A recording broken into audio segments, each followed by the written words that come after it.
On PC and mobiles, I will show you in a few moments how to join Dead by Daylight Discord server. It's the same method on both PC and mobiles. For this, we will open a browser on your PC or mobile. Can be whichever. In my case, I will use Microsoft Edge.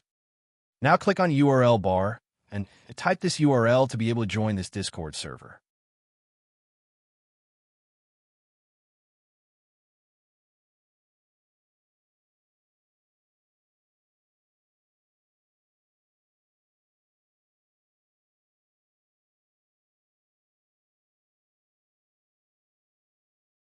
Doing this will automatically start your Discord application if you have it installed.